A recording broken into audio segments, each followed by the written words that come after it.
અભિષેક, સ્કૂલમાં ગયા હતા તમે? કેટલું ભણ્યા?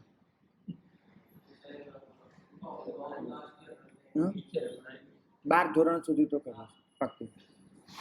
સ્કૂલમાં તમારી પાસે જે સિલેબસ હતો, જે પણ, એમાં તમને ક્યાંક કોઈ ચેપ્ટર અઘરું લાગતું એવું પડ્યું, બન્યું હતું કોઈ દિવસ કે કોઈ ચેપ્ટર અઘરું લાગ્યું હોય તમને? લાગ્યું જ હશે ને કોઈ? તે ચેપ્ટર છોડી દીધું, સ્કીપ કર્યું હતું, તો શું કર્યું હતું? ટ્રાય કર્યું. અચ્છા, તમે સમજવાની મહેનત કરો, બરાબર. અચ્છા, ન સમજાય તો શું કરો? ગમે તેટલી મહેનત કરો, સમજાતું જ નથી તો શું કરો? શું કરો? નથી સમજાતું તો શું કરો? શિક્ષકને 1 વખત નહીં, 2 વખત નહીં, 10 વખત પૂછો, પણ સમજીને છોડો, બરાબર. મતલબ સમજ્યા વગર તમે એનો ત્યાગ ન કરો. અને ન સમજાય ત્યાં સુધી જેટલા પણ સોર્સ હોય એ વાપરો. સૌથી વધારે તો બુદ્ધિમાં એક નક્કી વસ્તુ કરેલી હોય કે મારે આ સમજવું છે તો સમજવું છે, છોડવું નથી. જો તમારો 100માંથી 100નો ટાર્ગેટ હોય તો તમારે આ રીતે ચાલવું જ પડે, છૂટવાનું. સ્કૂલમાં જે વસ્તુ કરીએ છીએ ને ભાઈ, એ વસ્તુ અહીંયા પણ કરવા જેવી ખરી. આ ખાસ ધ્યાન રાખજો. તિથલમાં બંધુ ત્રિપુટી કરીને મહારાજ, એમાં એક સાધુ ભગવાન છે કીર્તિચંદ્રજી. બહુ નાનપણમાં એક દિવસ એમની જોડે હું બેઠો હતો. એમના માટે તો હું વાત્સલ્ય પાત્ર ગણાવું, હું નાનો ને આટલા વડીલ. એમને મને કહ્યું કે આજના જમાનાના સાધુઓની મોટી મુશ્કેલીઓ કઈ, અમારી ચર્ચા થતી હતી. મને કહે કે તમારે મોટા થઈને આ બધું સમજવાનું છે, કરવાનું છે, અત્યારથી સમજો. મોટી મુશ્કેલી કઈ? એમને કહ્યું કે મોટી મુશ્કેલી એ છે, એમને પોતે અનુભવેલી, કે આપણે જે ભણીએ છીએ એ બોલવાનું નથી ને જે બોલવાનું છે એ ભણવામાં આવતું નથી. આપણે જે ભણીએ છીએ આગમ ને શાસ્ત્રો એ બોલવાના નથી, કેમ કે શ્રાવકો એ સમજી નથી શકવાના. અને શ્રાવકો જે સમજશે મોટિવેશનલ ને રિલેશનશિપ ને મેનેજમેન્ટ ને 5.1 ને 4 ને આ તે બધું આપણા ભણવામાં ક્યાંય આવતું નથી સિલેબસમાં. એટલે ભણવાનું અને બોલવાનું બે એટલું જુદું પડી ગયું છે. મને કહે છે કે ઉપાધ્યાયજી મહારાજ સુધી બહુ નિરાત હતી સાધુઓને. વ્યાખ્યાન માટે એમને અલગ પરિશ્રમ નહોતો કરવો પડતો, કારણ કે જે ભણતા હતા એ જ બોલવાનું હતું, અને જે બોલવાનું હતું એ શાસ્ત્રોમાં લખેલું હતું. નેમિશ્વરી દાદાને બી બહુ નિરાત હતું, એમને અમારી જેટલી પરેશાની નહીં હતી, કારણ કે એ તત્વાર્થ સૂત્ર પર ભગવતીજી પર વ્યાખ્યાનો આપતા હતા અને લોકો સાંભળતા હતા. અમારી મુશ્કેલી મોટી એ આવી ગઈ છે, લોકો અમને પૂછે છે મહારાજ સાહેબ શું ભણો છો, ત્યારે મારે એમ તો નહીં કહેવાય કે ડેલ કાર્નેગી અને રોબિન શર્મા ભણું છું, એવું તો મારાથી નહીં કહેવાય. મારે એમ જ કહેવું પડશે કે મલધારી હેમચંદ્ર સુરીમાન ને મલયગીરીને ભણું છું, મારે એમ જ કહેવું પડશે. તો લોકોને ભણવાની અપેક્ષા તો એની એ જ રહી છે કે અમે એ જ ભણીએ કે જે અમારા વડીલો ભણતા હતા. પણ વ્યાખ્યાનની અપેક્ષા બદલાઈ ગઈ છે. અમારે બોલવાનું છે આ જ બધું. અમે કંઈક અંશે મોટિવેશનલ સ્પીકર બની ગયા છીએ, કોઈક રીતે રિલેશનશિપ ગુરુ બની ગયા છીએ, કોઈક રીતે મતલબ જનરંજન, મનોરંજન અને દંતરંજન, હસાવાનું બધું જ આવી ગયું ભેગું. તો આ જે ગેપ છે એ ગેપને પૂરવા માટેનો મારો પ્રયત્ન છે. બહુ પ્રામાણિકતાથી કહું તો અહીંનું એક વ્યાખ્યાન મારે વાંચવું છે, ગઈકાલનું હતું કે એને આગલા દિવસનું, તો મારે 2 કલાક મહેનત કરવી પડે છે. એટલા માટે કેમ કે આ આખું તત્વ વિખરાયેલું છે. આપણા આગમો એ કોઈ ચોક્કસ સબ્જેક્ટ લઈને ચાલતા નથી. આગમો પ્રભુ બોલતા ગયા એમ ગૂંથાતા ગયા છે. તો આગમોમાં તમને કોઈ ચોક્કસ સબ્જેક્ટ મળે એવું ઓછું જ છે. એટલે તમારે એક સબ્જેક્ટ પર વાત કરવી છે, ધારો કે વાસના પર, તો તમારે બહુ જ બધું તપાસવું પડે અને એમાંથી તમારે વાસનાને લગતા સંદર્ભો શોધીને કરવું પડે. અને પછી એ જે દવા છે એ તમને પચે, તમે એને ગ્રહણ કરી શકો, એના માટે દવાને ઓગાળતા જવું પડે, ડાયલ્યુટ કરતા જવું પડે. એટલે પછી જે તત્વ આવ્યું છે એને અનુરૂપ વાર્તાઓ શોધવાની, એને અનુરૂપ હાસ્ય કણિકાઓ શોધવાની, એને અનુરૂપ આગળ પાછળના વિધાનો શોધવાના, એને અનુરૂપ તમારા જીવનના દાખલા શોધવાના. આ બધું કરીએ ત્યારે તત્વ થોડુંક પચે એવું બને. આટલું બધું અમે લોકો કરી દઈએ, પછી તમારી પાસે એક જ અપેક્ષા હોય, એક જ, કે તમે 2 સ્ટેપ આગળ આવો. અમારી મોટી મુશ્કેલી એ છે કે તમે જ્યાં છો ત્યાં રહેવા માંગો છો, અને તમે એમ કહો છો કે મારે સાહેબ અમે છીએ ત્યાં સુધી નીચે આવો, તો એ નહીં બને. એટલા માટે નહીં બને કે ઉતરવું બહુ સહેલું છે. જો મારે આને બદલે કોઈ મોટિવેશનનું વ્યાખ્યાન વાંચવું છે તો મને ખાલી 15 મિનિટ જોઈએ છે. 15 મિનિટની હું તૈયારી કરું, કલાક બોલી જઈશું, મને કોઈ તકલીફ નહીં પડે. અને એને બદલે હજુ મારે ઘરમાં સાસુ વહુનું શું ચાલે છે, બાપ દીકરાનું શું ચાલે છે, એવા વ્યાખ્યાન કરવા છે. તો નવરાત્રિમાં નાચવા ના જવાય, ટીવી ના જોવાય, મોબાઈલ ના વપરાય ને એવા કરંટ ટોપિક પર બોલવું છે, તો બહુ સારું છે. હું ન્યૂઝપેપર વાંચી લઉં, મારે આગમ શાસ્ત્રોની કોઈ જરૂર જ નથી, હું એ વાંચીને બોલી જઈશ. તો મારી તૈયારી પણ નહીં કરવી પડે. હું બિલકુલ ફ્રેશ અહીંયા આવીને બેસું તો પણ એવું વ્યાખ્યાન તો થઈ જશે. અને 5 પોઈન્ટ 4 પોઈન્ટ ને આ બધું તો એમ જ મગજમાં ચાલતું. પણ અમારી ફરજ એ છે કે તમે જ્યાં છો ત્યાંથી તમને ઉપર ઉઠાવવા.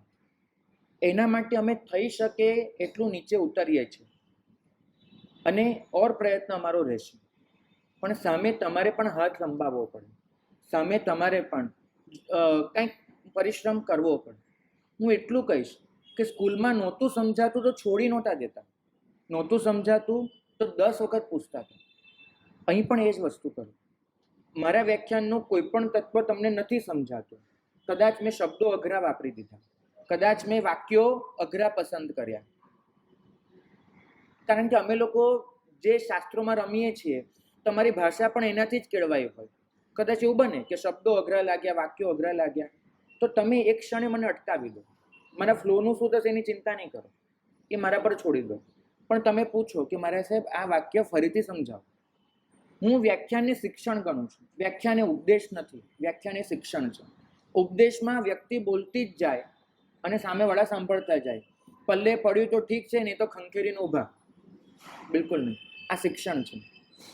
શિક્ષણમાં તમને જ્યાં સુધી સંતોષ નથી થતો ત્યાં સુધી પ્રશ્ન પૂછો. એકનો એક પ્રશ્ન 10 વખત પૂછશો ને તો એમ નહીં કહો કે 10મી વખત કેમ પૂછો છો, એ નહીં કહો. પણ અહીંથી સંશય લઈને ઊભા ન થાઓ, પૂછતા રહો અને એમ કરીને સમજવાનો પ્રયત્ન કરતા રહો. આ બહુ જ જરૂરી છે, કારણ કે તમે જ્યાં છો, જે સમજણ ધરાવો છો, એ જ સ્તરનું હું તમને આપ્યા કરું તો ક્યારેય તમે ઉપર નહીં આવો. તમારે માર્ગને પામવાનો છે, આ વસ્તુ ભૂલશો નહીં. ધર્મ તો કરો જ છો, માર્ગને પામવાનો છે. એટલે હું ધર્મની નહીં, માર્ગની વાત કરું છું. માર્ગ છે આગમ નીતિ, માર્ગ છે રત્નત્રયી, માર્ગ છે જે પ્રક્રિયા તમારા આત્મિક પર્યાયોને ખુલ્લા કરે છે. મતલબ કે તમારે પોતાની પાસે જે સમ્યક જ્ઞાન, સમ્યક દર્શન, સમ્યક ચારિત્ર, સદ્ગુણો છે, આત્માના મૂળભૂત સ્વભાવ છે, એની પર જે કર્મો લાગેલા છે, આ કર્મોને, આવરણને જે હટાવે છે, એ માર્ગ કહેવાય છે. તો મારે તમારી આગળ માર્ગની વાત કરવાની છે. હું વાસનાની વાત કરું ને તો મારી પાસે 2 ઓપ્શન છે. એક, ઉઘાડી રીતે વાસનાની વાત કરી દો, જે અત્યારે સ્કૂલ કોલેજમાં ચાલે છે ત્યાંથી શરૂ કરી અને તમે મોબાઈલમાં જે પ્રકારનું જોતા હો છો એ બધું ઉઘાડી રીતે તમારી સામે મૂકી દો. પછી એમાં પોર્નોગ્રાફી પણ આવી જાય ને બધું જ આવી જાય, અને તમે કદાચ મનોમન શરમ પણ અનુભવો, અથવા તો અહીંથી તમે કંઈક ઊંધું લઈને જાઓ, બધું શક્ય છે. પણ હું એવી રીતે વાસનાની વાત નહીં કરું. મારી તૈયારી એ રહેશે કે આ તમને જોવાનું મન થાય છે એ કેમ થાય છે ઓળખો. જોવું એ ખરાબ છે એ તો તમે પોતે સમજો જ છો, પણ આ જોવાનું મન ક્યાંથી થયું, તમારી અંદર કઈ વૃત્તિ પડી છે, એ આગમ તમને દેખાડે છે. તો વાસનાની વાત હું બાહ્ય સ્તરે પણ કરી શકું અને વાસનાની વાત હું આંતરિક સ્તરે પણ કરી શકું. મારો પ્રયત્ન આંતરિક સ્તરે કરવાનો છે. આંતરિક સ્તરે મતલબ જે તમારો સ્વભાવ, જે તમારી વૃત્તિ, ત્યાંથી આ બધી ઈચ્છાઓ જાગે છે. તો હું ઈચ્છા પર વાત નહીં કરું, હું વાત કરીશ ઈચ્છાના મૂળ પર. હવે જ્યારે ઈચ્છાના મૂળ પર વાત કરું ત્યારે તમારા માટે અઘરું પડશે, કેમ કે તમે એ રીતે વિચારવા ટેવાયેલા નથી. તમે બહુ ઉપરના લેવલ પર વિચારવા, સાંભળવા, બધી રીતે ટેવાયેલા છો. તો જ્યારે પોત બદલવાનું હોય આપણી અંદરનું, ત્યારે વાર લાગે અને આપણને અઘરું ચોક્કસ લાગે. હું મારાથી થાય એટલો સહેલું કરવાનો પ્રયત્ન કરું, પણ સામે તમારે મને માત્ર 15 દિવસ આપવાના છે. 15 દિવસ એકાગ્રતાથી, પરિશ્રમથી સાંભળવા પ્રયત્ન કરો. તમે જોજો કે 16મા દિવસે તમને પોતાને આ બધું સમજમાં ઉતરવાનું ચાલુ થશે. જિંદગીમાં પહેલી વાર પંડિત જસરાજને સાંભળશો ને તો ખરેખર ફેંકી દેવાનું મન થશે. આ સીડીને ફેંકી આવો. પંડિત જસરાજને, પંડિત ઓમકારનાથ, એને પણ તમે ફેંકી દેશો. પણ ત્યાં સુધી એ જસરાજને 15 દિવસ સાંભળો ને, ત્યારે 16મા દિવસે પછી એ ગમવાનું શરૂ થાય, કેમ કે સમજાય કે સાચું સંગીત શું છે. બાકી ત્યાં સુધી તો માઇકલ જેક્સનને જ બધા ચાલવાના છે. તો તમારે ખાલી ધીરજપૂર્વક 15 દિવસ આપવાની છે. હું ઈચ્છું છું કે જે આગમ પામવાનો તમારો હક છે અને છતાંય તમે એનાથી દૂર છો, કારણ કે તમારી પાસે સંસ્કૃત અને પ્રાકૃત નથી, તમારી પાસે સમય નથી અને તમારી પાસે ધગશ અને શક્તિ નથી. તો આ બધાની ઉપરવટ જઈ અને મારો પ્રયત્ન એ છે કે એ આગમનું તત્વ કોઈક રીતે તમારા સુધી પહોંચે. અને એટલા માટે જ હું વર્ડ ટુ વર્ડ નથી જઈ રહ્યો, પણ એક સબ્જેક્ટ લઉં છું અને એ સબ્જેક્ટ પર જે કહેવા જેવું લાગે તે બધું કહું છું.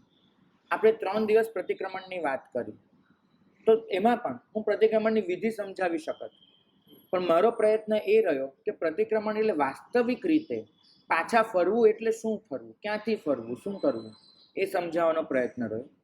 ગઈકાલ અને આજે વિષય હતો વાસના અને વાસ્તવિકતા. બે સત્ય આપણી સામે છે, એક વાસનાનું સત્ય, એક વાસ્તવિકતાનું સત્ય. એ બંને વચ્ચેનો ડિફરન્સ શોધીએ. આજે બહુ સહેલાઈથી ટાસ્ક સાથે સમજાવવાનો પ્રયત્ન કરીશ. પહેલા ભાઈનો પ્રશ્ન છે, સાંભળી લઈએ.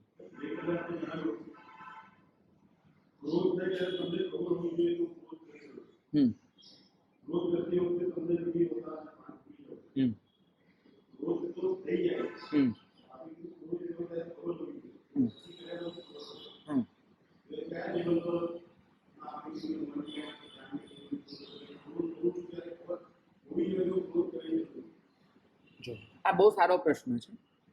હું તમને આનું સોલ્યુશન દેખાડું. પ્રભુ ફરમાવે છે કે પ્રતિક્રમણ વાસ્તવમાં પુનર્જીવન છે. પુનર્જીવન એટલે રીબર્થ નહીં, પણ રિક્રિએશન. તમારે એ ઘટનાને ફરીથી જીવતી કરવાની છે, તો જ તમે પ્રતિક્રમણ કરી શકો. હવે તમે સમજવાનો પ્રયત્ન કરો. દિવસની કોઈ પણ એક ઘટના પકડો, અહીંથી શરૂઆત કરજો. આ અનુભવથી કહું છું. તમે રાત્રે બેસો શાંતિથી અને આખા દિવસમાં કોઈ એક ખોટું કામ તમારાથી થયું હોય યાદ કરવાનો પ્રયત્ન કરો.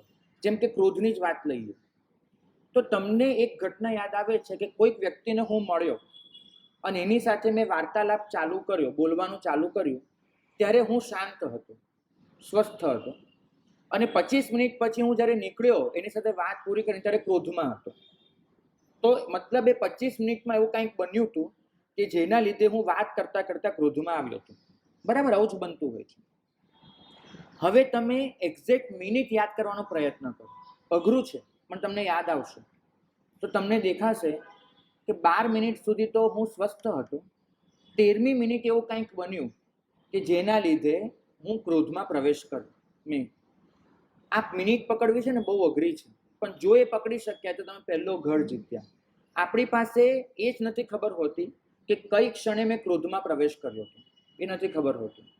તો તમે યાદ કરવાનો પ્રયત્ન કરો. તમારી પાસે ખાલી 2 જ ઘટના હોય છે કે વાત ચાલુ કરી ત્યારે શાંત હતો, વાત પૂરી થઈ ત્યારે ક્રોધમાં હતો, અને ક્રોધમાં વાત અધૂરી રાખીને પગ પછાડીને હું નીકળી ગયો હતો. તો 2 ઘટનાની વચ્ચે તમારામાં જ્યાં પરિવર્તન આવ્યું છે, જ્યાં ડિફરન્સ પેદા થયો છે, તેને સમજવાનો પ્રયત્ન કરો. જો તમે મિનિટને પકડી શક્યા તો હવે ઓર આગળ જાઓ કે એ મિનિટે ચોક્કસ એવું તો શું બન્યું હતું કે જેને લીધે મને ક્રોધ આવ્યો. તો તમને યાદ આવશે કે પેલી વ્યક્તિએ આ વાક્ય વાપર્યું ત્યારે મને ક્રોધ આવવાની શરૂઆત થઈ હતી. બહાર તો પછી નીકળે, પણ મને મારી શરૂઆત, ચીડ ચડવાની શરૂઆત અહીંથી થઈ હતી. એ વાક્ય યાદ આવશે. જો એ વાક્યને તમે યાદ કરી શક્યા તો હવે ઓર વિચાર કરો કે એ વાક્ય મારી અંદર શું હલચલ મચાવી હતી કે જેને લીધે મને ક્રોધ આવ્યો. કંઈક તો કર્યું છે ને વાક્ય, મારી અંદર કંઈક કર્યું હશે. દર વખતે ઈગો નથી હોતો. ક્યાંક પોઝેસિવનેસ હર્ટ થતી હોય છે, ક્યાંક ઈગો, ક્યાંક આપણું કપટ પકડાઈ જતું હોય છે, ક્યાંક આપણે લોભ વૃત્તિ પર પ્રહાર થતો હોય છે. ઘણા કારણ હોઈ શકે. તો ક્રોધ એ તો તાવ છે. તો તાવ એ તો સિમ્ટમ્સ છે. તાવ આવવાના કારણો અનેક હોય. બેક્ટેરિયલ ઇન્ફેક્શન પણ હોય, વાયરલ ઇન્ફેક્શન પણ હોય, અંદરનું કોઈ ઓર્ગન બગડ્યું હોય એવું પણ હોય, ઘણું બધું હોય. તો ક્રોધને ન જુઓ. જરૂરી છે ક્રોધ શેનાથી પેદા થયો તમે એને પકડો. તો તમે વિચાર કરો કે એ વ્યક્તિએ જે બોલ્યું હતું એને મારી અંદર શું કર્યું. પ્રભુનું અહીંયા એક સિદ્ધાંત બહુ મહત્વનો છે, સમજવા જેવો. પ્રભુ કહે છે કે કોઈકનું વાક્ય એ તો કાનથી સંભળાય, મનથી એનું અર્થઘટન થાય. આ એક પરિસ્થિતિ થઈ. અને ક્રોધ આવે છે આત્મામાંથી. ક્રોધ આત્મામાં પેદા થાય છે. તો આવું તો શક્ય નથી. હું ખોદું અહીંયા અને પાણી અહીંયા નીકળે એવું તો બનવાનું નથી ને. તો એનો મતલબ એ થયો કે એ વાક્ય એને મારા આત્મામાં પણ કશુંક કર્યું હતું, તો આત્મામાંથી ક્રોધ બહાર આવ્યો છે. ત્યાં ખોદકામ થયું હતું. ના, લેશિયા તો ક્રોધે જે હલચલ વાક્ય જે હલચલ મચાવી, એ હલચલ મચ્યા પછીનો જે ભૂકંપ છે એને લેશિયા કહેવાય છે. ના, લેશિયાથી ક્રોધ નથી આવતો. લેશિયા સ્વયં ક્રોધમય હોય છે. બોલે હા.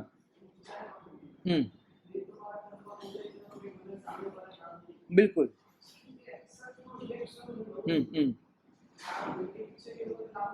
બિલકુલ બરાબર.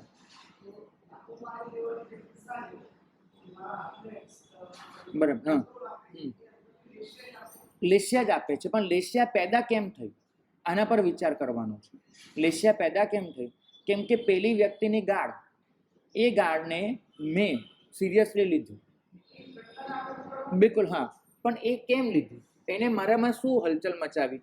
તમે અહીંયા સ્કૂટર પાર્ક કરતા હો અને બાજુમાં પેલો ભિખારી પૈસા માંગવા બેઠો છે અને એ ભિખારી તમને ગમે તેમ બોલે, એ છે સ્કૂટર આમ કરી દો, તો તમે એના પર ધ્યાન પણ નથી આપતા. હવે એ તો સાવ નીચો માણસ, એ તો બોલે, મારે શું છે.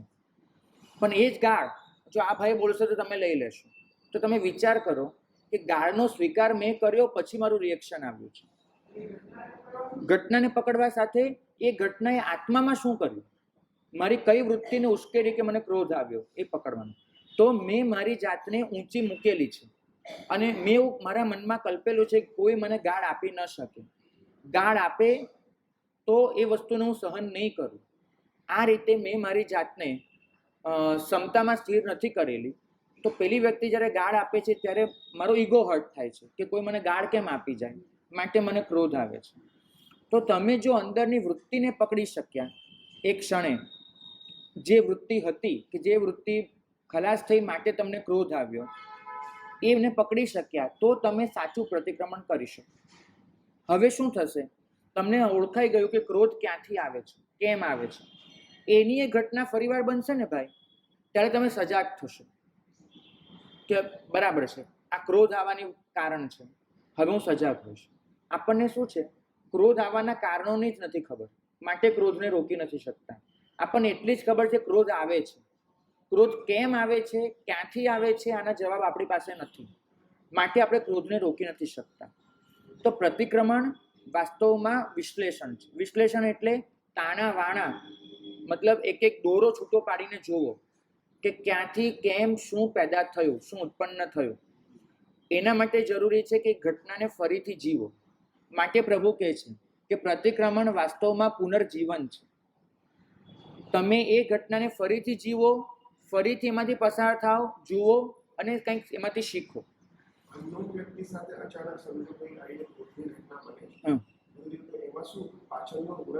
ઋણાનુબંધ પણ કામ કરે છે ક્રોધમાં બધું, પણ ઋણાનુબંધથી માંડીને દરેક વસ્તુ એક સ્ટેપ ઉપર છે. સ્વભાવ તો આત્માનો શાંતિ છે.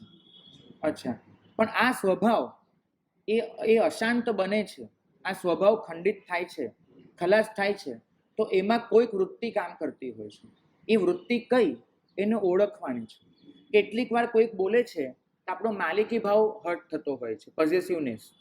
આપણે કીધું હોય કે આ બેનર અહીંયા લાગવું જોઈએ, હવે ભીખુભાઈ આ બેનર એને બદલે ત્યાં લગાડ્યો, તો ભીખુભાઈને શું કહી, સમજણ નથી પડતી, એકવાર કીધું તો તો મતલબ મેં મારા મનમાં માલિકી ભાવ રાખ્યો છે કે હું કહું એ પ્રમાણે જ થવું જોઈએ.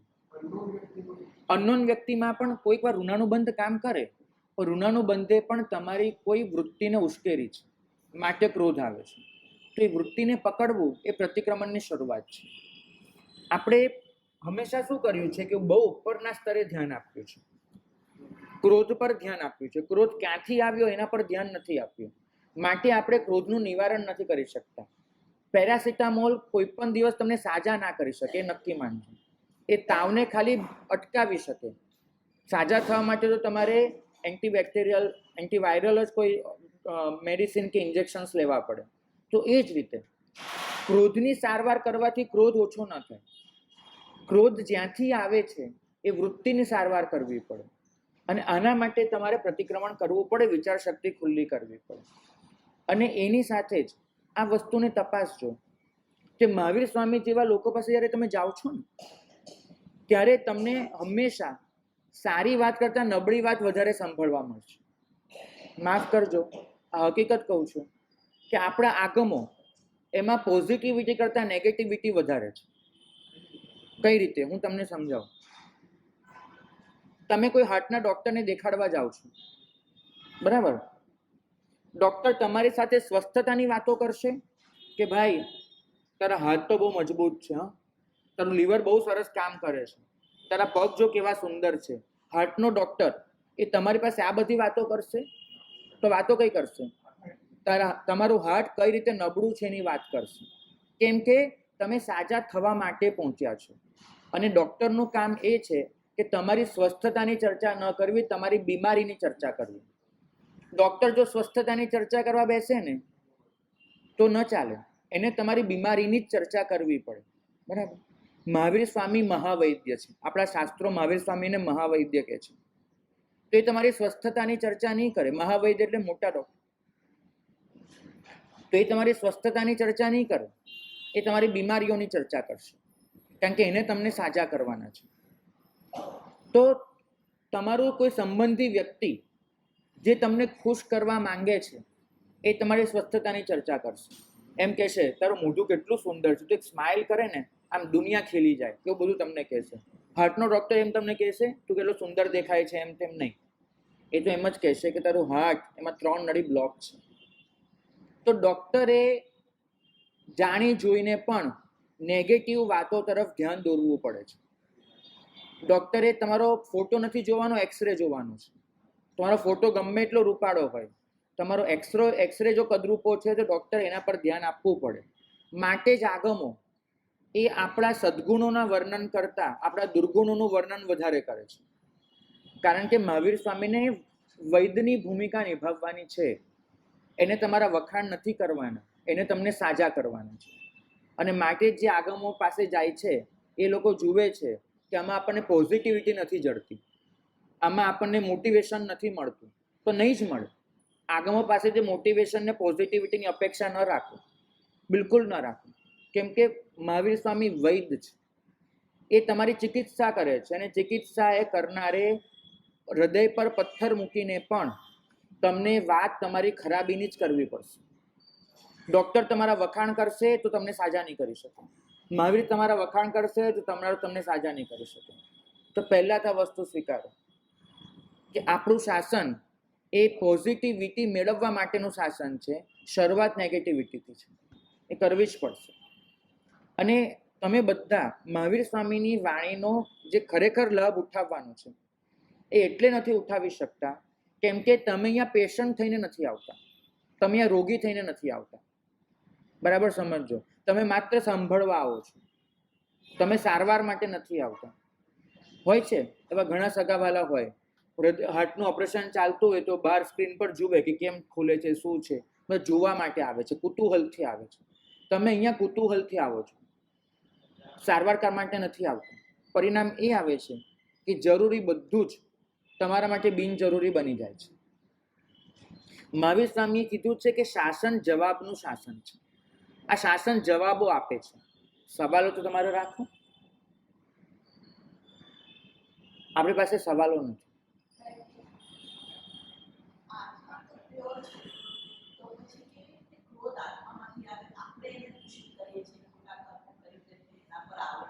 આત્મા પ્યોર છે તો ક્રોધ કઈ રીતે આત્મામાંથી આવે છે? એનો જવાબ એ છે કે આત્મા પ્યોર છે એક વાક્ય વિધાન સિદ્ધિ ગતિ પૂરતું સાચું છે અથવા નિશ્ચય નહીંથી સાચું છે.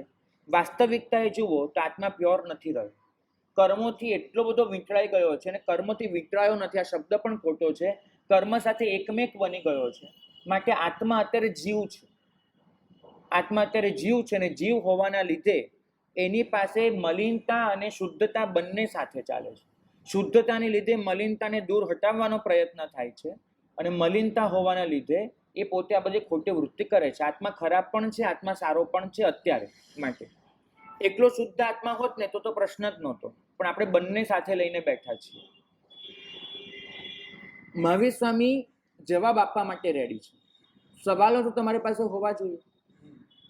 તમે એક જ વિચાર કરો કે ગૌતમ સ્વામી પ્રભુ પાસે આવ્યા, એમની પાસે પ્રશ્ન જ નથી કે આત્મા છે કે નહીં. એક પ્રશ્ન હતો ને ગૌતમ સ્વામી પાસે, આપણે ગણધર વાતમાં સાંભળીશું. એમની પાસે એક પ્રશ્ન હતો, જીવન મરણનો પ્રશ્ન. તો મહાવીર સ્વામી એમને કન્વિન્સ કરી શક્યા છે. મહાવીર સ્વામી એમને પોતાના બનાવી શક્યા છે. મહાવીર સ્વામી એમના મનનું સમાધાન કરી શક્યા છે. ગૌતમ સ્વામી પાસે પ્રશ્ન જ ન હોત તો મહાવીર કરત શું?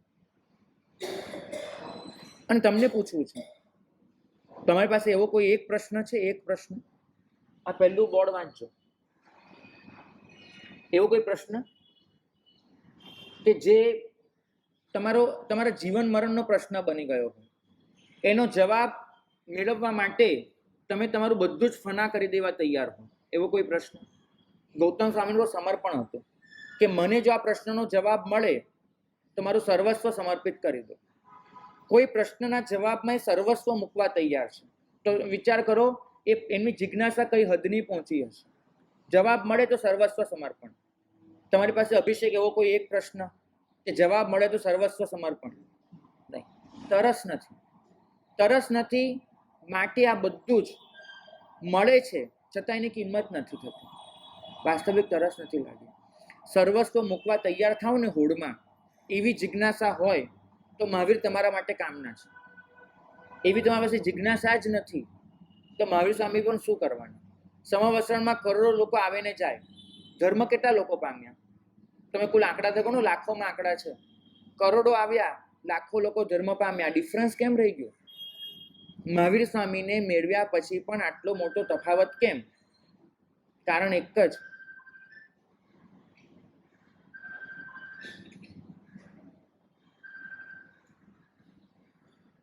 જે આવ્યા હતા એ સવાલ વગર આવ્યા હતા. જે આવ્યા હતા જિજ્ઞાસા વગર, જવાબ મેળવવાની ઈચ્છા વગર આવ્યા હતા. બસ આવ્યા હતા, માટે પામી ન શક્યા. જિજ્ઞાસા તમને અંદરથી ખુલ્લા કરે છે કે તમે કશુંક સ્વીકારી શકો. આપણી પાસે એ વસ્તુ જ નથી, માટે આપણે અટકીએ છીએ. તો પહેલાં તો તમારી બીમારીનો સ્વીકાર કરો. એ બહુ જ જરૂરી છે કે હું બીમાર છું, અને બીમાર છું તો શેના માટે બીમાર છું, કયા અંગમાં બીમાર છું, એ સમજવાનો પ્રયત્ન કરો. મહાવીર તમને દુઃખમાંથી બહાર કાઢી શકે, 100% કાઢી શકે, પણ પહેલા દુઃખમાં છો એનો સ્વીકાર કરવો પડે. પ્રભુ કહે છે કે તમે લોકો પોતાની જાત સાથે પણ બેઈમાની કરો છો. બિલકુલ બેઈમાની. બેઈમાની એટલા માટે કે અહીંયા લોકો જે બોલે છે એ કરતા નથી, કરે છે એ બોલતા નથી. તમે જુઓ, વાતો તો કેટલી મોટી મોટી કરો. મેં ગઈકાલે કહ્યું હતું, જન્મ દુઃખ છે, જરા દુઃખ છે, મૃત્યુ દુઃખ છે. વાતો તો કેટલી મોટી મોટી કરો છો, ડાપણ ભરેલી બધી જ. પણ જ્યાં કરવાનું આવે ફરીથી એનું એ જ કર્યા જ કરો છો. સમજણ બધી જ છે, સ્વીકાર કશો જ નથી. સમજણ બધી જ છે, અનુભવ નથી કશાનો. તો તમે લોકો પોતાની જાત સાથે જ બેઈમાની કરી રહ્યા છો. પહેલા તો બેઈમાની બંધ કરવી પડે. બીજી વસ્તુ એ છે કે તમારે બે સત્યને ઓળખવા પડે.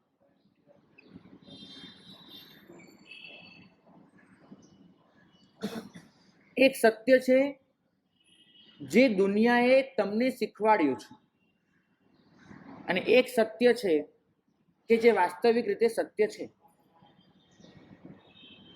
આજે તમને ટાસ્ક આપું છું, હવેથી રોજે આપણે એક કામ કરીશું, ખાલી સાંભળીને જતા નહીં રહીએ, કંઈક હોમવર્ક લઈને જઈશું. લખવાનું હોમવર્ક નહીં હોય, ઓછું હશે, વિચારવાનું વધારે હશે.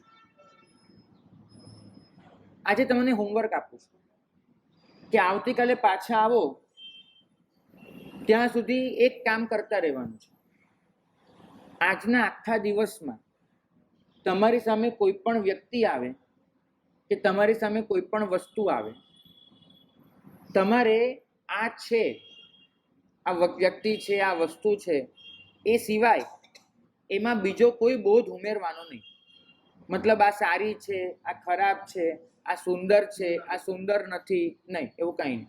ખાલી અસ્તિત્વનો બોધ કરવાનો કે આ છે. બરાબર? કરી શકશો? પ્રયત્ન કરજો. સમજાય છે? ફરીથી બોલો.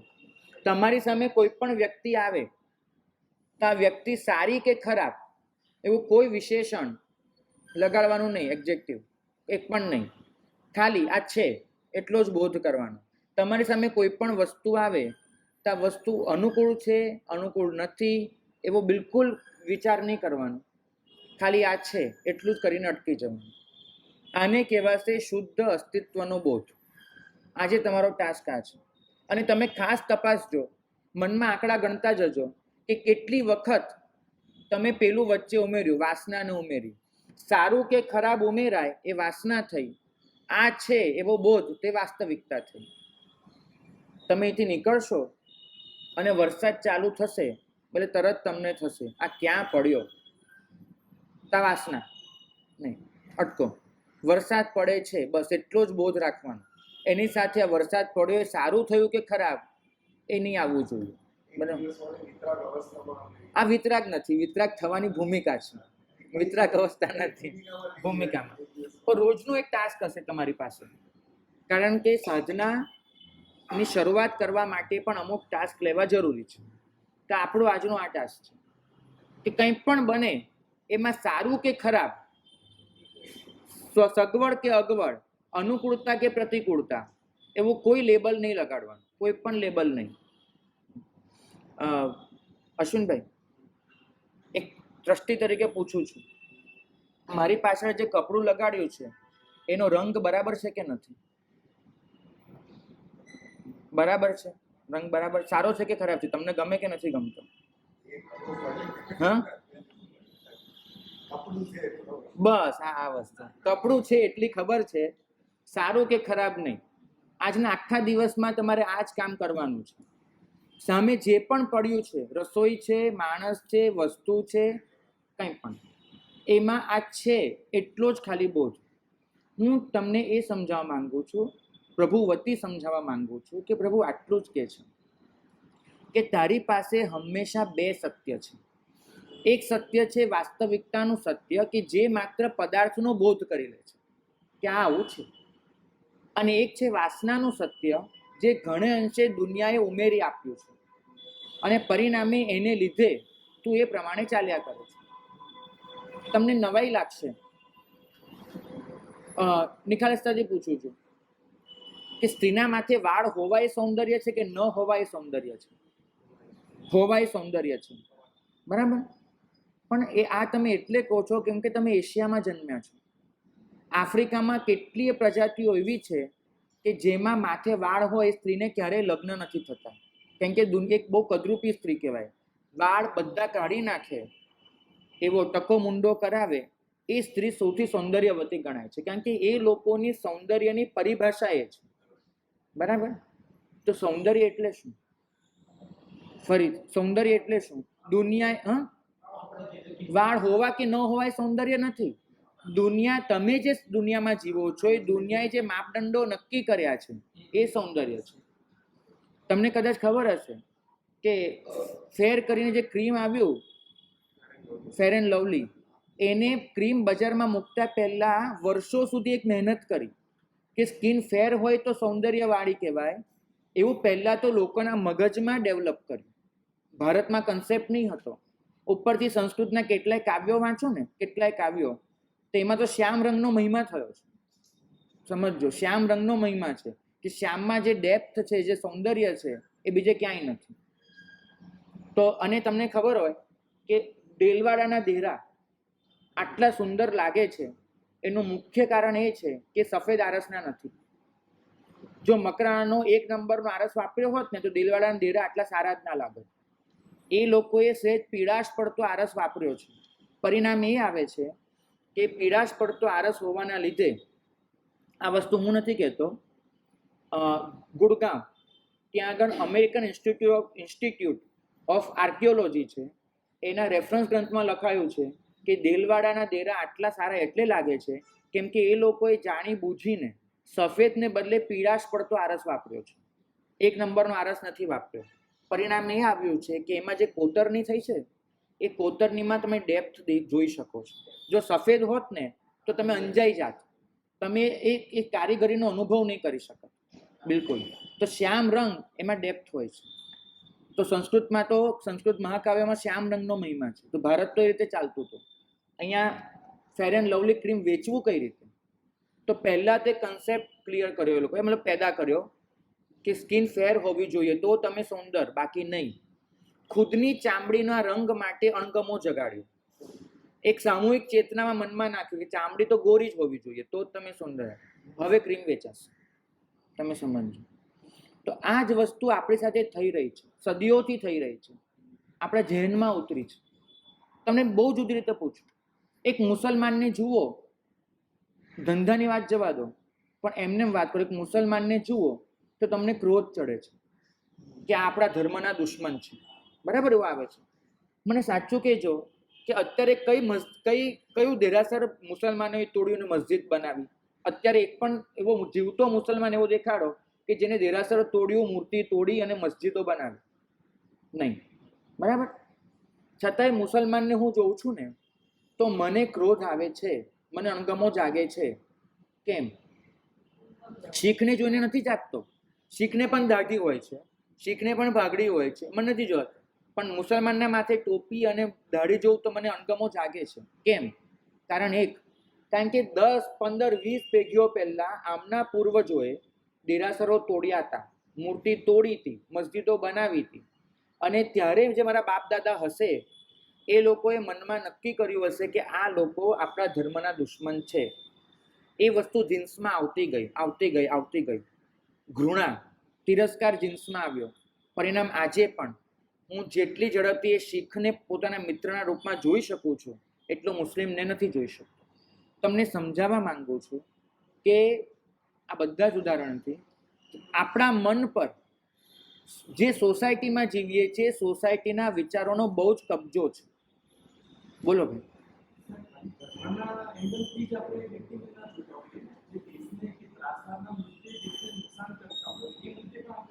ચોક્કસ જોઈએ છે, બિલકુલ છે. મારી ધર્મની વાત નથી, તમને એમ કહેવું છે મારે કે દરેક ત્રાસવાદી મુસ્લિમ હોય છે, આ વાત સાચી છે. પણ દરેક મુસ્લિમ ત્રાસવાદી હોય છે એવું તો નથી. છતાંય કોઈક મુસ્લિમ મારી સામે આવે છે તો મને કોઈક રીતે મારા પાલિતાના દેરા યાદ આવી જાય છે. મને એમ થાય છે કે આ કોમ એ મારા ધર્મની દુશ્મન છે. મારા મગજમાં એવી થોડી પ્રોસેસ ચાલે છે. હું બહુ સહજતાથી મુસ્લિમ જોડે બેસી નથી શકતો. કેમ? કારણ કે મારા મનમાં એક અવચેતનમાં આ વસ્તુ ગૂંથાયેલી છે. આવું કેટલું બધું એવું છે કે જે સોસાયટીએ આપણને આપેલું છે. ખાલી ધર્મ પૂરતી નહીં, રંગ આવો હોવો જોઈએ, આ પદાર્થ મૂલ્યવાન કહેવાય, આમ જીવવું જોઈએ, આ રીતે વર્તવું જોઈએ, આમ બેસવું, આમ ઉઠવું, આમ કરવું, આમ ન કરવું, આવું કેટલું બધું એ સોસાયટીએ આપેલું છે. અને પરિણામ એ આવ્યું છે કે આપણા કેટલાય રાગ દ્વેષ, કેટલા બધા અણગમા એ બધું આવી રીતે લોકોના વિચાર પર નિર્ભર છે. તો વાસ્તવિકતા બહુ જુદી છે, વાસના બહુ જુદી છે. વાસનાનો અર્થ એ થાય છે કે મારા મનના કલ્પેલા ખ્યાલો અને કલ્પનાને લીધે હું જે રાગદ્વેષ કરવા પરોવાઈ જાઉં છું. ભાગ્યશાળી એટલું નક્કી માનજો કે ક્યારેક આપણે જન્મ્યા હતા ને ત્યારે આપણા મનમાં સોનાનું મૂલ્ય આટલું નહીં હતું જેટલું આજે છે. કેમ કે દુનિયાએ અંદર નાખ્યું છે. આજે નરસિંહ મહેતા એમ કહેતો હોય કે ભાઈ બધું જ્યાં જુઓ ત્યાં બ્રહ્મ જ છે, શું સોનું શું માટી. તો વસ્તુ બહુ વાસ્તવિક. એક બાળક એ અવસ્થામાં જીવતો જ હોય છે. આપણે જે સમાજ વચ્ચે જીવીએ છીએ સમાજે ધીમે ધીમે આપણામાં વસ્તુ લાવી છે. હું તમને એક ઉદાહરણથી સમજાવું.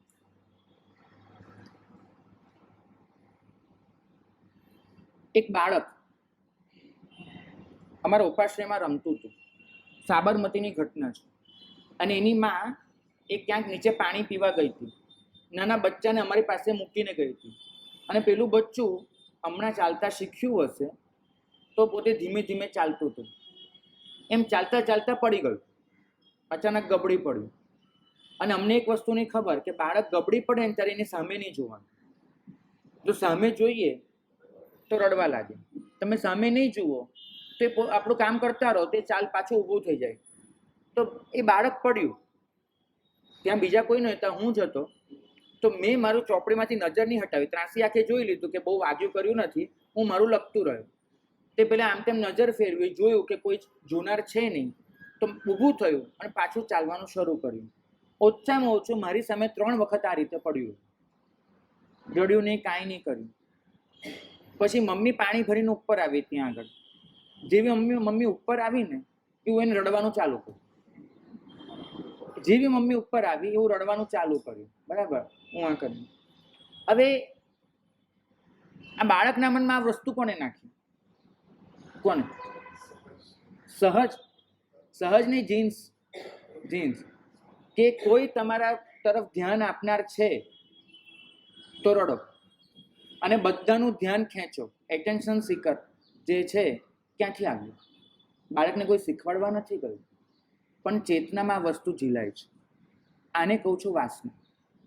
કે આપણી વાસનાઓ ઘણી બધી આ રીતે થઈ ગઈ છે.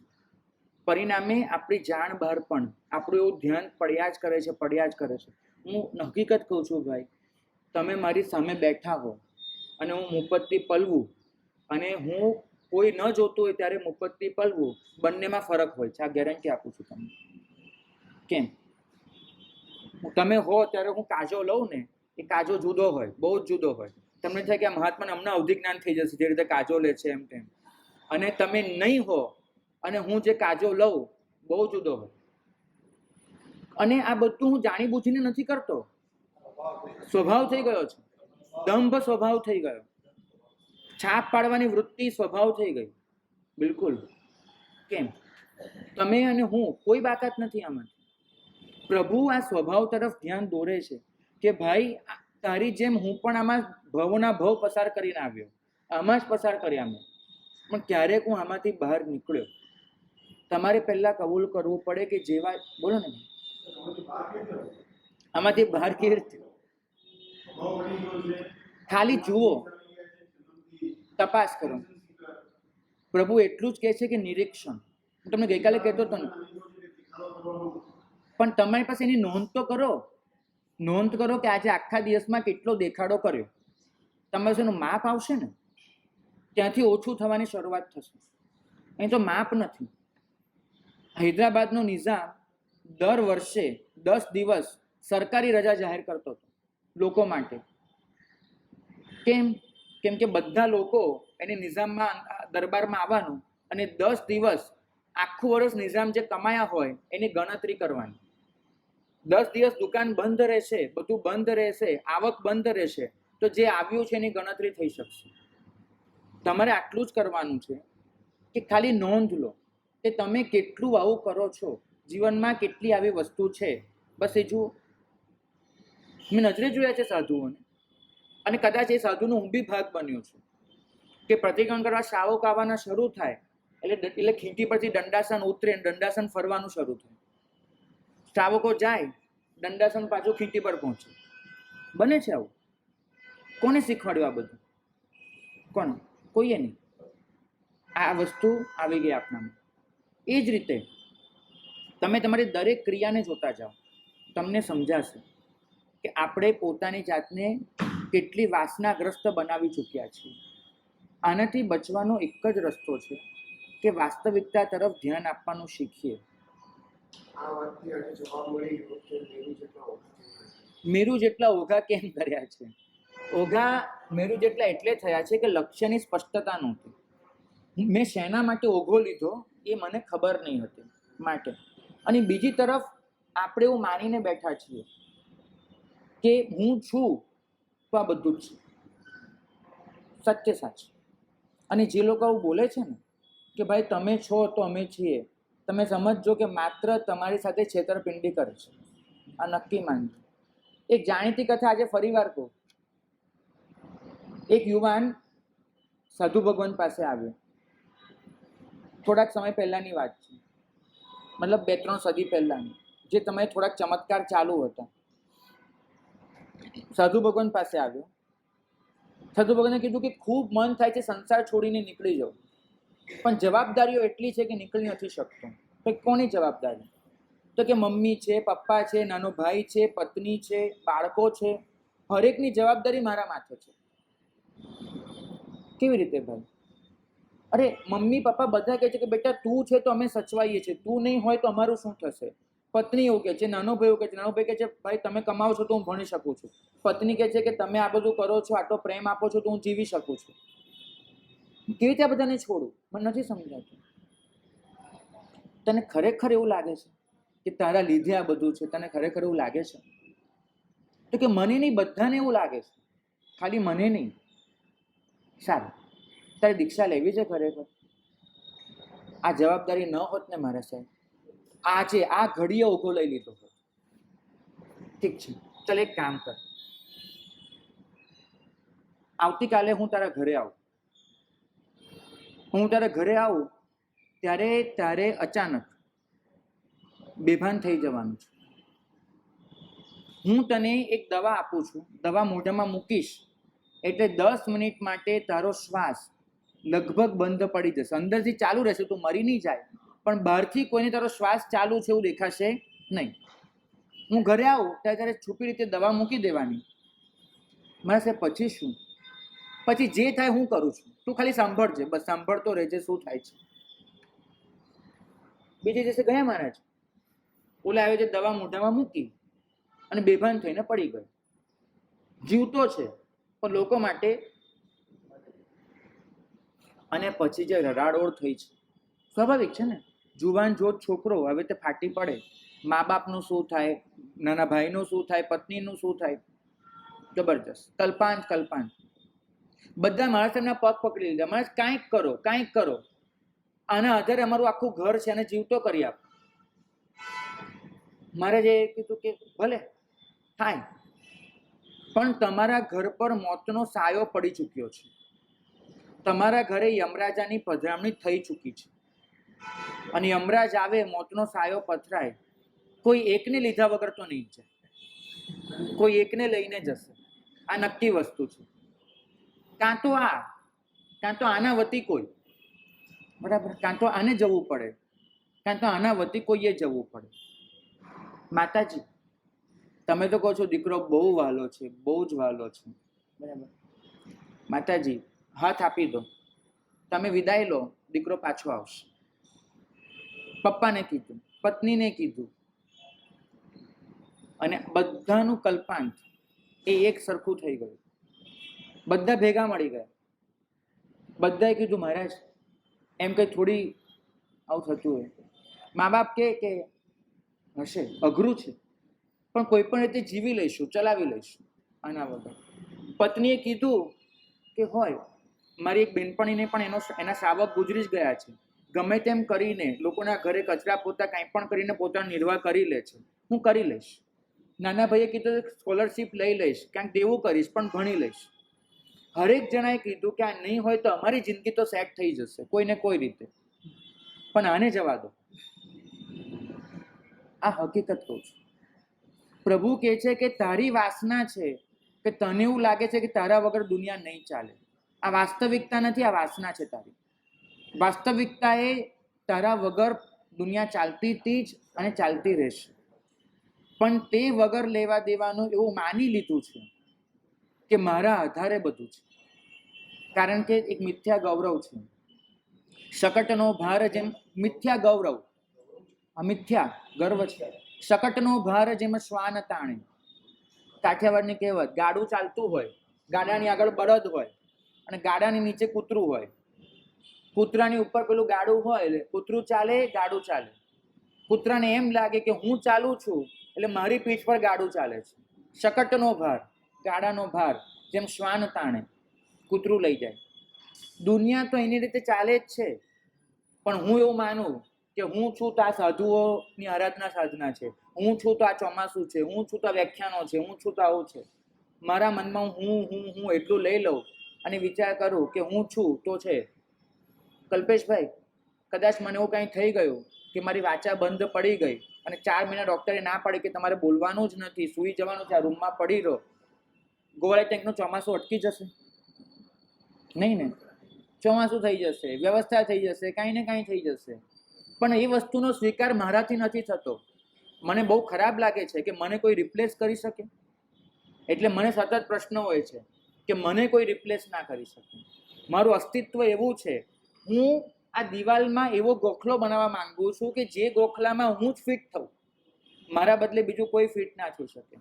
આપણે આપણી જાતને હંમેશા રિપ્લેસેબલ નથી ગણી, પણ વાસ્તવિકતા એ છે કે આપણા જેટલું રિપ્લેસેબલ કોઈ જ નથી. ચાહે ફટ કરતું રિપ્લેસ થઈ જવાના છે. અને આ વસ્તુનો સ્વીકાર જેટલી ઝડપથી કરી લઈએ ને એટલું વાસ્તવિકતાની નજીક છે.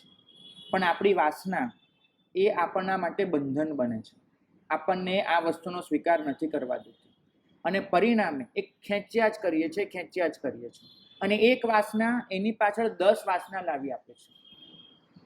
પ્રભુએ ઉદાહરણ આપ્યું કે પાણીમાં વમળો પેદા થાય એના માટે કાંકરો તો એક જ નાખવાનો હોય છે.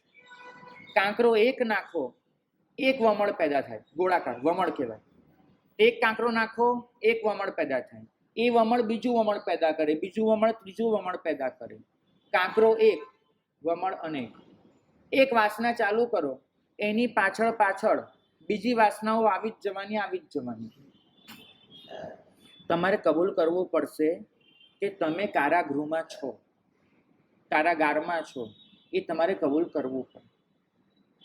પ્રભુ કહે છે કે વાસના એ ભાવના સ્વરૂપે છે. વાસના આપણા મનના વિચારો છે, પણ એ જ વાસના જેટલી ઘૂંટાય છે એવી ઘટના બને છે. વાસના ઘૂંટાતી જાય એટલે આપણી અંદર એ વસ્તુ ઉમેરાતી જાય છે, અને એ જ વસ્તુ ક્યારેક આપણા હાથે સાચે સાથ થઈ જાય છે. રશિયન લેખક છે દોસ્તોવસ્કી, એની એક બહુ જ જાણીતી નવલકથા છે ક્રાઇમ એન્ડ પનિશમેન્ટ. દોસ્તોવસ્કી આખી નવલકથા, એનો પ્લોટ આટલો જ છે. એક ઘર, એની અંદર એક યુવાન બીજી તરીકે રહેવા આવે છે. ઘર આખું બહુ મોટું છે, ખાલી છે. ડોશીમાં છે ઘરમાં. ડોશીમાં અત્યંત લાલચુ, લોભી, ચીકણા, વ્યાજખોર એવી ડોશી છે. અને ડોશી એના ઘરમાં પેલો યુવાન એ બીજી તરીકે રહેવા આવે છે. યુવાનને અલગ રૂમ આપવામાં આવે છે, જે રૂમની બારીમાંથી ડોશીનું આખું ઘર દેખાય છે. અને યુવાન જુએ કે આ ડોશી, એનું એક જ કામ છે, લોકોને પૈસા વ્યાજે ધીરવા અને સામે લોકોને ચૂસી લેવા. લોહી પીનારી ડોશી, વેમ્પાયર. ડોશીનું પેલો યુવાન નામ પાડે છે મિસ વેમ્પાયર. આ એક ડાકણ છે અને ચામાચીડું, લોહી પીનારી. અને પરિણામ એ આવે છે કે પેલા યુવાનના મનમાં સતત એક ખ્યાલ ઘૂંટાય છે કે આવી વ્યક્તિ એને જીવવાનો હક નથી. આવી વ્યક્તિ એને ખરેખર મરી જવું જોઈએ. એને ખબર છે કે ડોશીનું કોઈ સગું વાલું નથી. ડોશી પોતે 80 વર્ષના છે, નથી ખાઈ શકતા સરખું, નથી પી શકતા, પણ બસ લોકોને ચૂસવા છે. એને વિચાર આવે છે કે આ ડોશી આટલા લોકોને હેરાન કરે છે, કોઈને મારી કેમ નથી નાખતું? આ ડોશી મરી જાય તો દુનિયાને શું ફરક પડવાનો છે? તમે એમાં વાંચજો, એટલી નવલકથા આગળ ચાલે, બસ આ વિચાર ઘૂંટાયા જ કરે. એને કોઈ મારી કેમ નથી નાખતું? એને જીવવાનો હક શું છે? આટલું લોહી પીએ એને શું કામ જીવવું જોઈએ?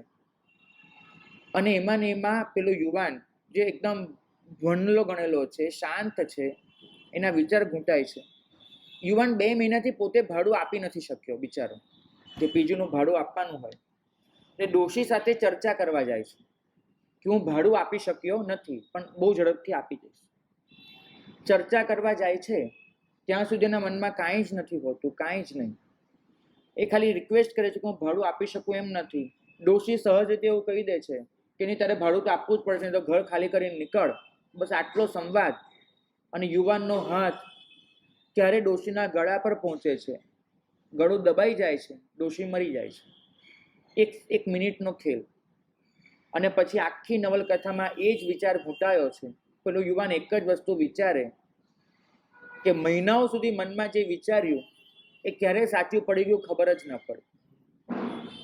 એનો જવાબ નથી જડતો કે આવું બને કે મારા જેવો શાંત છોકરો, મારા જેવો શાંત યુવાન એક ડોશીને કેવી રીતે મારી નાખી શકે, એ નથી સમજાતું. આનો જવાબ કદાચ દોસ્તોવસ્કી નહીં આપી શકે, આનો જવાબ પ્રભુ આપી શકશે. પ્રભુ એટલું જ કહે છે કે તારી વાસના એક દિવસ વાસ્તવિક ઘટના બની જાય છે. તું મનમાં જે ઘૂંટ્યા કરે છે એ ક્યારેક તારા હાથે જ સાચું પડી જાય છે. તારે તારા વિચારો પર રોક લગાવવી પડશે. પ્રભુ જ્યારે કહે છે ને, આપણે ત્યાં ખબર છે હવે પેલું છાપેલું મળે છે કે દેરાસર જવાનો વિચાર કરો તો આટલા ઉપવાસનું પુણ્ય, પગ ઉપાડો તો આટલું, ને ચાલવાનું કરો તો આટલું. તમને કોઈ દિવસ રમૂજ ના થાય? હું વિચાર કરું એટલે કેટલા, આવું કેવી રીતે બની જાય? પણ એનું કારણ છે. તમે પાપમાં પણ એવું જ છે. પ્રભુ કહે છે કે તારો વિચાર એ વર્તનની શરૂઆત છે, સમજજો. તારો વિચાર એ વર્તનની શરૂઆત છે. તારા મનમાં એકવાર વિચાર જાગ્યો અને જો એ વિચાર ઘૂંટાઈ ગયો, કોઈ દિવસ એ વાસ્તવિકતા બની જશે. તારે અટકાવવો હોય તો તારો વિચાર અટકાવવો પડે. તારે અટકાવવું હોય તો ત્યારે ત્યાંથી જ સમાપ્ત કરવું પડે. માટે આપણે ત્યાં માનસિક હિંસા ગણવામાં આવી છે. કોઈના માટે ખરાબ વિચાર કરવો એને હિંસા શું કામ ગણી? એટલા માટે કે આજનો વિચાર એ આવતીકાલનું વર્તન બની જશે. તમારે વિચારને અટકાવવો પડે, અને વિચારને અટકાવવો કઈ રીતે એ વિશે આપણે કાલે ચિંતન કરીશું. અગ્ર અધિકાર વર્તન.